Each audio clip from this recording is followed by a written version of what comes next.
aquí al que me ve, por lo cual llamó al pozo, pozo del viviente que me ve. He aquí está entre Cades y Bret. Y Agar dio a luz un hijo, Abraham, y llamó a Abraham el nombre del hijo que le dio Agar, Ismael. Era Abraham edad de 86 años cuando Agar dio a luz a Ismael. Gracias, gracias, Mechita. Ya, entonces vamos a ver esta segunda parte que es interesante ver que después de que Dios tiene este encuentro de que Abraham tiene este encuentro con Dios, ¿no? Y que Dios va a establecer este pacto con Abraham, y Abraham se rinde a Dios totalmente. Sin embargo, vamos a ver que pasa tiempo. No es que sucedió, no es que sucedió el otro día, hermanos, ¿ya? ¿Cuánto tiempo pasó? Entre capítulo 15 y capítulo 16, 10 años aproximadamente, ¿no? Desde que, perdón, perdón. Pasan 10 años desde que ha llegado Abraham, desde que Abraham ha salido de Ur, hasta ese tiempo han pasado 10 años. Estoy equivocando. Vamos a leer, ¿ok? Tanto Sarai como Abraham desconfían de la promesa de Dios en este pasaje, ¿ok? Vemos que ya han pasado 10 años desde que han llegado de Ur a habitar Canaán. ¿Por qué sabemos eso? Porque Abraham tiene actualmente 85, tiene 85 años, ¿no? Eso dice el pasaje, ¿no? En el versículo 3, específicamente se dice que han pasado 10 años. Al cabo de 10 años de haber habitado la tierra de Canaán, dice. ¿Cuántos años tiene Abraham? 85, pero cuando Abraham sale de Harán a Canaán, tiene 75. Entonces tiene acá 85 años. Dios le ha prometido que tendrá un hijo. Eso ya lo hemos visto en lo anterior. Ya sabe que va a tener un hijo. El problema es que Abraham no sabe aún si ese hijo va a ser de su esposa, de su concubina. No, Dios no le ha dado detalles. ¿Por qué? Es una buena pregunta, ¿no? ¿Por qué Dios de frente no le dice a Abraham desde un inicio vas a tener un hijo de tu esposa y le da todos los detalles? Porque Dios está poco a poco manifestándose y revelándose a Abraham y probando su fe, su confianza en él. Entonces dice, Dios le ha prometido que tendrá un hijo. El problema es, el problema es que van pasando los años y su esposa ya es muy anciana para tener hijos. ¿Cuántos años tendría ahí Sara? Eso sí no me acuerdo, pero creo que tiene 75 años, porque creo que tenía 10 años menos que Abraham, ¿no? 10 años menos que Abraham, sí, porque cuando Abraham tiene 100 años, se tiene 90 aproximadamente. Su esposa debe tener 75 años aproximadamente. Obviamente ya no puede tener hijos por la edad. ¿Alguien iba a comentar algo? Escuché por ahí una voz. A ver, ¿sí?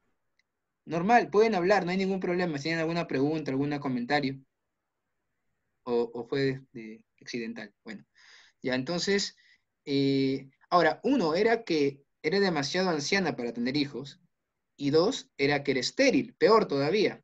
Entonces, no solamente ellos, sino que sabemos que es estéril. Sara era estéril. Sarai en ese tiempo, ¿no? Porque todavía no se llamaba Sara, Sarai. Era estéril. 11:30 nos dice eso. Cuando estaban en Ur de los Caldeos, Abraham se dice que su esposa Sarai, era estéril. Entonces, esos dos motivos, uno por la edad y otro, obviamente, totalmente absoluto, era que era estéril, ¿no? O sea, fisiológicamente hablando, no puede tener hijos. Es por eso, hermanos, que ya se menciona que el nacimiento de Isaac y el nacimiento, obviamente, de la nación de Israel es un milagro de Dios. Provienen de Dios. Nunca debieron haber existido, como escuché una vez en un comentario que leí. La nación de Israel nunca, de manera natural, nunca debió haber existido. Su existencia en la tierra viene de Dios. Interesante, porque a través de ellos viene Cristo. Interesante porque a pesar de que han vivido persecuciones durante toda su historia, hasta ahorita están vivos y aún son una nación todavía actualmente. ¿Por qué? Porque Dios tiene un plan para Israel, ¿no? Tiene un plan, y en virtud de la promesa a Abraham también, del pacto con Abraham. Bueno, entonces seguimos. Sarai, al ver que no tiene hijos, ¿qué hace? Le propone a Abraham que se acueste con su esclava, Agar. Ahora, aquí nos detenemos un poco, ¿no? Y bueno, continuemos aquí para cerrar el punto, para que a través de ella puedan tener hijos. La pregunta es, ¿dónde obtuvo Abraham a Agar, Abraham y Sara a Agar? Agar era egipcio. En En Egipto. Egipto. En Egipto, exactamente, ¿no? Entonces vemos cómo esa mala decisión de volver a Egipto en el tiempo de la hambruna que vimos en el capítulo número 12, finalmente trajo una consecuencia. ¿Cuál fue? Que se llevaron a Agar. Si ellos nunca hubiesen bajado a Egipto, que es una figura del mundo para nosotros como hijos de Dios, el mundo, ellos nunca hubiesen tenido a Agar y nunca se hubiesen dado este evento y nunca hubiesen nacido Ismael. Y por consecuencia, nunca hubiesen existido los musulmanes, los ismaelitas, que son la nación que generó a los árabes, ¿no? Y actualmente la religión musulmana, ¿no? Ahora, obviamente todo esto estaba dentro de la soberanía y Dios lo permitió, pero vemos cómo que Abraham, al tomar esta decisión, finalmente tiene a Agar, ¿no? Y es también una enseñanza para nosotros. Cada vez que nosotros ponemos la mirada en el mundo, no solamente la mirada, sino podría darse el caso, ¿no? De repente conocemos a alguien o de repente lo hemos experimentado en algún momento en nuestra vida de fe, nos hemos apartado del Señor, nos hemos alejado del camino del Señor. Hemos puesto nuestra mirada en el mundo, en las cosas del mundo, nos hemos dejado seducir por el mundo. Siempre que retrocedemos al mundo, va a haber una consecuencia. No quiere decir que perdemos la salvación, no quiere decir eso, pero sí vamos a cargar con algo que después nos va a ser de tropiezo, o va a haber algo en nuestra vida que no era la voluntad de Dios y nos puede ser de tropiezo, que tenemos que detectar qué es y echarlo fuera, obviamente, ¿no? Perdemos tiempo, pero siempre hay algo que retrocedemos y nos lastimamos, venimos con heridas en el corazón y de repente hasta podemos perder la bendición de Dios. No la salvación, pero sí podemos perder las bendiciones que Dios tenía para nosotros por nuestras malas decisiones. Pero vemos cómo en medio de todo esto, Dios es fiel con Abraham y también con nosotros. Así que no quiere decir que las cosas se pierden o que ya no hay otra oportunidad. Siempre va a haber una segunda oportunidad, pero también siempre van a haber consecuencias de nuestras decisiones que tomamos. Y lo vamos a ver en esta historia, ¿no? Entonces, ahora miren, esta costumbre antigua que nos puede parecer medio extraña, ¿no? Para nosotros, ¿por qué Sarai le dice a su esposo que se tenga relaciones podríamos para nosotros con su esclava es en ese momento, pero podríamos decir ya con la empleada, ¿no? ¿Cómo le va a pedir eso? Ahora, lo que debemos entender es que en esa época, en la costumbre, dicha costumbre está descrita en el código, acá completamos en el código de Hammurabi. Código de Hammurabi. ¿Han escuchado hablar del código de Hammurabi? Es un código bien antiguo, ¿no? Es leyes antiguas de un rey precisamente que vivía en Babilonia, que era Hammurabi. Algunos historiadores bíblicos, algunos historiadores y maestros israelitas, podríamos decir así, ¿sí? Hebreos, mencionan que este rey Hammurabi, creo que sí se los comenté, ¿no? Es el rey Anrafel, que se hace mención en el capítulo número 14, versículo 1. Estos reyes que hacen la guerra, ¿no? En la época de Abraham y Lot, cuando estaban en este conflicto, el rey Anrafel, hay algunos estudiosos bíblicos hebreos que dicen que este rey posiblemente era el rey Hammurabi, y que en la época de Abraham, la ley que gobernaba todas las naciones de Mesopotamia, de Ur, ¿no? Y era el código de Hammurabi.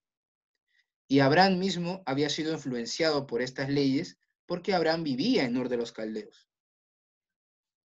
Y estuvo ahí casi 70 años. Entonces, él vivía bajo esas leyes. Ahora, estas leyes tampoco es que eran leyes primitivas, en el sentido de leyes que podemos decir, no, que salvajes, no, eran leyes en muchos casos que no eran malas en sí, eran leyes que establecían un orden en la nación en esas épocas, ¿no? No voy a hablar mucho de esto porque no quiero salirme del punto, pero lo menciono, ¿por qué? Porque en esas leyes, en ese código de Hammurabi, se hace mención a que estaba permitido esta costumbre, de que la esposa le podía dar a su concubina si es que no tenía hijos, si es que no puede tener hijos. Y a través de la criada, de la esclava, los hijos que tenía con la esclava venían a ser hijos del esposo con la esposa. Era esa costumbre que estaba establecida en la ley de Hammurabi, en el código de Hammurabi. Pero otra cosa que también decía este código de Hammurabi era que si es que esta esclava tenía hijos del esposo, y esos hijos obviamente eran considerados hijos de la esposa original, ¿no? Legal, él ya no podía votar a la esclava. No podía votarla, no podía desecharla. Quedaba para siempre con él. Esto es interesante saber. ¿Por qué? Porque vamos a ver más adelante que cuando nace Ismael, Sara le dice a Abraham, echa a la esclava y a su hijo. ¿Y cómo reacciona Abraham? Si los que han leído el Génesis, ese capítulo, ¿cómo reacciona Abraham, hermano? ¿Recuerdan? Le dice que ella decida, ¿no? Le deja que No, pero su decida primera por reacción, ella. ¿cuál fue? Cuando Sara le dice, echa a la esclava. En el capítulo, eso está en el capítulo número... Abraham no quiso 21. hasta que Dios lo confirmó en sueños. Exactamente. Abraham no quiso, es más, le pareció algo horrible, le pareció algo que no tenía, no bueno. No le pareció buena la idea de Sara. ¿Cómo me pides eso? Hasta que Dios le confirmó en sueños, exactamente. Dios le dice, ¿no? Que sí, le haga caso. Es interesante porque ahí vemos que Abraham finalmente también empezó a dejar esas viejas... Cristian, pero eso fue en la segunda, porque en la primera, el capítulo 16, primero él no le cuestiona. Él le dice en el 6, y respondió Abraham a Sarai, he aquí tu sierva está en tu mano y haz con ella lo que bien te parezca. A ella a Agar la vuelven a echar por segunda vez cuando ya nace Isaac. Porque... Claro, Ismael. Claro, no, nace Ismael y después que ella regresa, ¿no? Porque Dios la hace regresar y después nace Isaac, y cuando nace Isaac había como que tipo un pleito entre los dos porque Ismael lo miraba mal, algo así, y ahí ella le pide que lo vuelva a echar, y ahí en la segunda vez es que Abraham como que no quiere y espera que Dios le confirme. Claro, no, en realidad, no sé, creo que hablé muy rápido. En este capítulo 16, en realidad, Sara no echa a Agar. Agar se escapa. Se escapa porque se peleaba con Sara. Pues, ¿por qué? Porque Agar le sacaba como que pica que tenía un hijo con su esposo y ya no le obedecía. Como Sara la afligía, Agar se escapa, la afligía, ¿no? No sé, de repente le decía cosas que le hacen sentir mal, ¿no? Entonces ella se escapa de Agar, y es ahí donde el ángel de Dios va a su encuentro, ¿no? En el capítulo que yo les he mencionado, que es el capítulo número ya 21, que vamos a verlo después, ahí sí se da el evento, en el cual Sara le dice a Abraham que la eche con su hijo, ¿no? Que ya nació. Entonces, ¿por qué les mencionaba esto? Porque este código de Hammurabi mencionaba que cuando tenías un hijo con la esclava, no puedes echarla ya. Pero vamos a ver que finalmente Abraham accede a eso ya más adelante, ¿no? Pero más que todo era para explicar, pero no, ese evento, como usted menciona, hermana Diana, no está en este capítulo, está en el capítulo 21 todavía. Tiene razón, ¿ok? Entonces vamos a ver que... He hecho mi devocional. Está bien, sí, se nota que ha leído lo que... Está bien, está bien. Esa es la idea. Estamos leyendo Génesis. Entonces, digamos que era la ley que regía en los tiempos de Abraham en Mesopotamia. ¿Cuál? El código de Hammurabi. ¿Ya? Y pues si ustedes desean, pueden bajarse. Bueno, en el buen sentido de la palabra, no es para que lo consideren como parte de la Biblia. Yo me lo bajé, está en internet, en PDF, código de Hammurabi, pone, sale, y ahí justo me puse a buscar y encontré esa ley que dice, si la esclava tiene un hijo y la esposa es estéril, no puede cosecharla. Y interesante, ¿no? Porque era precisamente lo que pasó en esta ocasión, en este suceso con Abraham, Sarai y Agar, ¿no? Entonces vamos a ver, ¿sí? Entiendo que estás diciendo de que es estéril y la esposa, que la esposa sea estéril y que la sierva, por decirlo así, que la esclava tenga un hijo. Y si no fuera, o sea, si ambas tienen, ¿sí podría desecharla, por decirlo así, según ese código? No, en ese código, que no es un código bíblico, por si acaso, ¿eh? Claro. Ese código es una ley antigua que regía la tierra de Mesopotamia en esa época. Se menciona que si la esposa es estéril, puede tener hijos a través de su esclava. O sea, puede dar a la esclava a su esposo, y esos hijos que tiene con su esclava vendrían a ser hijos de su esposo y de ella, de la esposa. Pero también hace mención a que no podía votar a la esclava. Pero si la esposa no fuera estéril, igual haya tenido un hijo con su esclava, por decirlo así. Nada, es otra cosa ya. Es otra cosa. No, aquí hace mención a que con consentimiento del esposo. Ok. ¿Ya? Nos puede parecer raro, pero esas eran las costumbres de esa época. No estoy diciendo que ahora sea eso, esté bien, ¿eh? No estoy diciendo eso.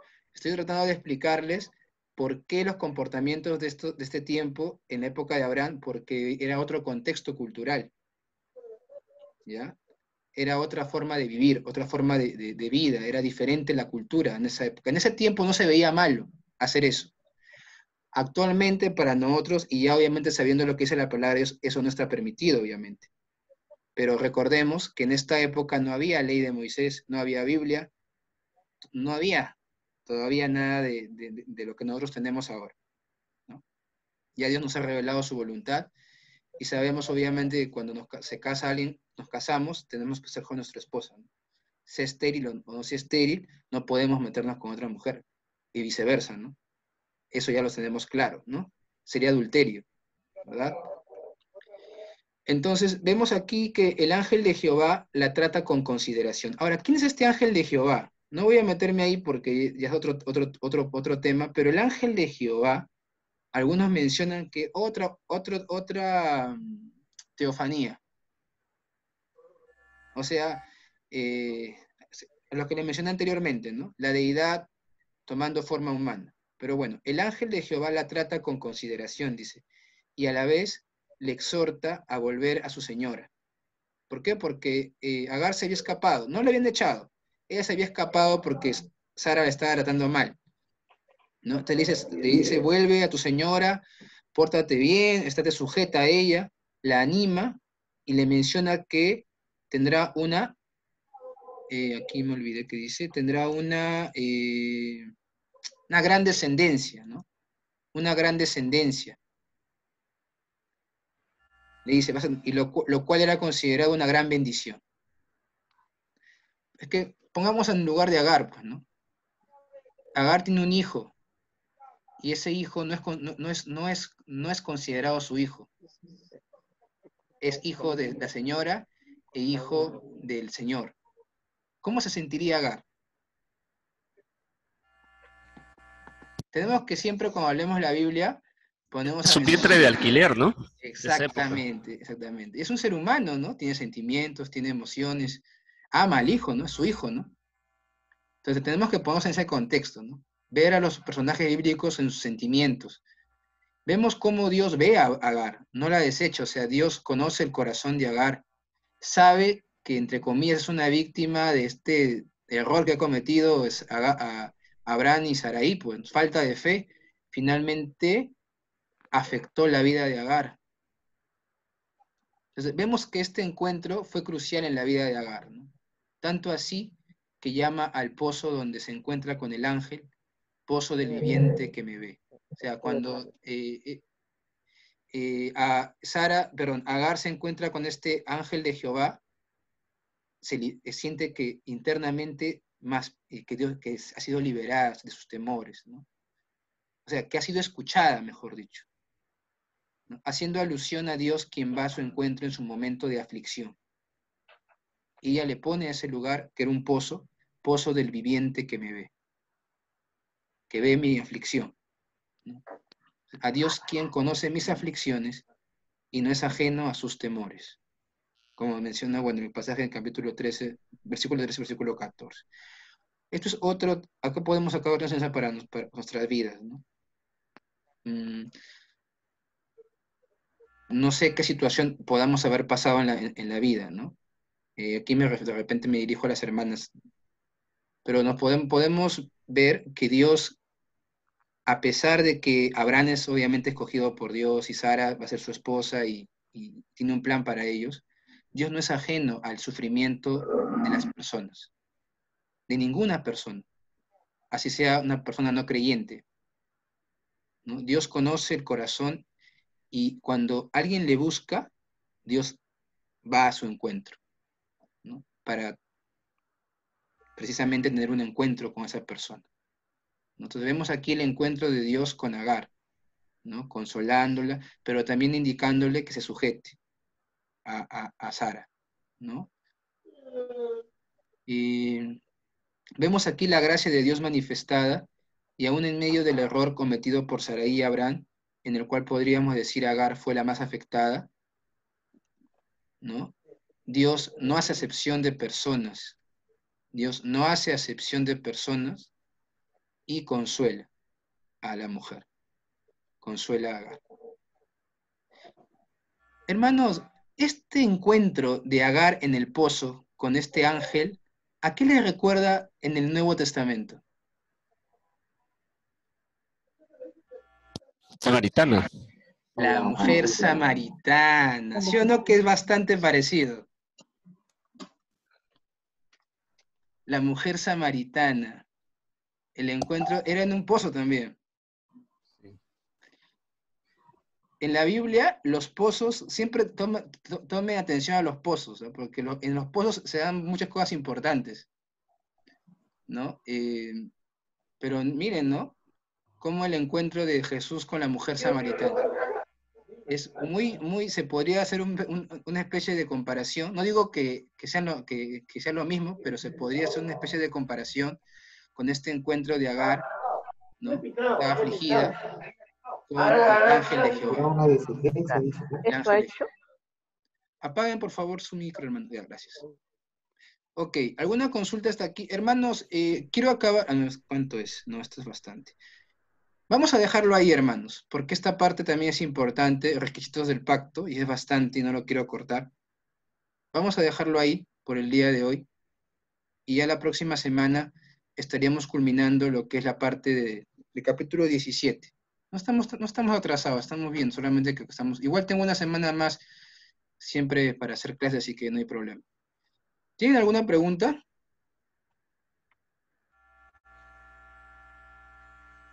¿Alguna pregunta, alguna inquietud? No, algo que hablabas, por ejemplo, de Agar, sí es verdad que ella prestó, ¿no? Por decir así, su vientre, pero en medio de todo, de repente, ella también tenía la esperanza de que su hijo iba a ser el heredero, ¿no? Y de pronto, cuando nace Isaac, si hablamos como ser humano, ¿no? Humanamente, y de pronto que vea que su hijo es rechazado, ¿no? Porque finalmente cuando Abraham muere, ahí para mí fue bien interesante porque supuestamente después que nace Isaac, Agar con su hijo se van, pero cuando entierran a Abraham, estaban los dos hijos. Eso para mí también fue bien interesante, estaban los dos hijos, ¿no? Pero finalmente Abraham le deja todo a Isaac, y no le deja nada, o a algo, no sé, algo mismo, pero sí dice todo, ¿no?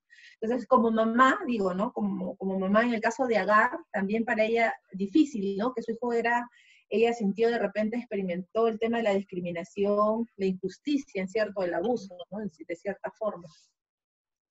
Exactamente. Es importante, la participación, porque me permite poder hacer un comentario de esa participación. Miren, es importante darnos cuenta que pareciera que es injusto. ¿Por qué? Porque supuestamente, ¿por qué? Porque Ismael es hijo de Abraham. Es más, ¿no? Por ser el primogénito, le correspondería todo. ¿Cuál es el punto aquí? El punto aquí es que eso no era voluntad de Dios. Dios, el plan de Dios era que Isaac naciera, que a través del hijo de Sara, de Isaac, a través de él iba a venir la descendencia sobre la cual iba a recaer las promesas de Abraham. Pero el problema fue que Abraham y Sara cometieron un error, pues. Abraham y Sara se adelantaron, Abraham y Sara tomaron una decisión sin consultar a Dios. Desde que Abraham llegó a Egipto, ahí, y tomó a Agar, ahí ya fue el inicio, ¿no? Y en este momento, ya cuando toman esta decisión. Entonces, esa es una enseñanza para nosotros, ¿no? Cada vez que nosotros, sobre todo cuando son decisiones muy importantes, ¿no? No consultamos a Dios, podemos traer consecuencias que afectan nuestra vida, pero también afectan la vida de los demás. En este caso, esta decisión de Abraham y Sarai afectó la vida de Agar, afectó la vida de Ismael. Pero también vemos la fidelidad de Dios. ¿Por qué? Porque cuando eso lo vamos a ver las próximas semanas, cuando Sarai no nace Ismael, nace, ¿cómo se llama? Isaac también, y finalmente Sara le pide a Abraham que la bote, a ella, a su hijo, porque mi hijo no va a heredar con la hija de la esclava, así le dicen esas palabras literales. Y eso puede también parecer injusto, pero Dios le dice a Abraham, hazle caso. ¿Por qué Dios le dice eso? ¿Por qué? Porque Dios tiene un plan. No olvidemos que hay todo un plan que se está desarrollando para que llegue Cristo, para que llegue el Mesías. Entonces, Dios está desarrollando ese plan a lo largo de la historia del pueblo de Israel. Pero Dios, ¿qué le dice a Abraham? Hazle caso, porque Dios sabe qué es lo que puede pasar si Ismael se queda ahí. Si Ismael se queda ahí con Isaac, corre peligro de que mate a Isaac. Corre peligro de que no pueda darse la descendencia y la promesa a Isaac. Por eso es que Dios le pide que lo bote, que los eche, finalmente que le haga caso a su esposa. Pero también Dios le va a decir a Abraham, no te preocupes por ellos porque yo me voy a hacer cargo. Porque también es tu descendiente. Y yo me voy a hacer cargo de él. Y de él va a salir 12 príncipes, le dice, y él va a tener prosperidad también porque es tu descendiente. Y nosotros vamos a ver que es así. Dios se encarga de cuidar a Ismael y a Agar, y finalmente de Ismael viene toda una descendencia que también está en la Biblia. Cuando Abraham muere, se hace mención de la descendencia de Ismael, ¿no? Y vemos ahí la promesa cumplida también con él, que Dios no lo dejó a la deriva, ¿no? Entonces ahí también vemos la fidelidad de Dios. O sea, cuando nosotros cometemos un error, Dios en su misericordia a veces utiliza para bien también las cosas, pero también trae sufrimiento, pues, ¿no? O sea, no trae sufrimiento junto con eso, porque Abraham nunca más vio a Ismael. Pero fueron las consecuencias que tuvo que pagar por el error que cometió, pues, ¿no? Bueno, hermanos, ¿alguna otra pregunta? Hermano, en el penúltimo párrafo dice, Dios del viviente que me ve, haciendo alusión a Dios quien va en su encuentro en su momento de... Claro, ella le pone a ese lugar, a ese pozo, el pozo del viviente que me ve. Es por eso que algunos dicen que este ángel de Jehová era Jesús, pues. Bueno, por eso, no digo, algunos hacen mención a eso, ¿ya? No voy a decir al 100%, pero pareciera que es un encuentro de Agar con Dios, pero el pasaje dice que el ángel de Jehová. No, claro, cuando hacen alusión al ángel de Jehová, en muchas partes están hablando de la persona del Señor Jesucristo, ¿no? Ya, eso es una posición, claro, es una postura, porque siempre cuando se habla del ángel de Jehová, ese título, el ángel de Jehová, en algunas porciones del Antiguo Testamento, se habla a este personaje con la autoridad de Dios. Y cuando se le refiere a él, se refiere como si fuera Dios o Jehová. Por eso es que tenemos también esa posición interpretativa, ¿no? Que es Jesús, ¿no? Bueno, en todo caso, este pozo fue un pozo muy especial para Agar, ¿no? Porque tuvo su encuentro con Dios. Interesante porque en este mismo pozo se encontraba Isaac cuando conoce a Rebeca. Cuando Rebeca está llegando con el criado, se dice que Isaac estaba en el pozo del viviente, venía de meditar del campo, y que Isaac habitaba en el pozo del viviente que me ve, que es ese pozo donde Agar fue liberada, fue encontrada por Dios, ¿no? Entonces, digamos que era un lugar ahí donde... Hermano Cristian, Sí. disculpe, por favor, tengo que retirarme porque se me ha agotado la batería. No se preocupe, hermana. Y igual... en media hora tengo otra reunión. No se preocupe, hermana. Más bien, vamos a tomar, hermano, voy a tomar una foto para tomar lista. ¿Hay algún hermano nuevo que esté como parte del curso para... A ver, Jessica, ¿puedes tomar la palabra? ¿Está Jessica? Para la lista. Uy, Jessica.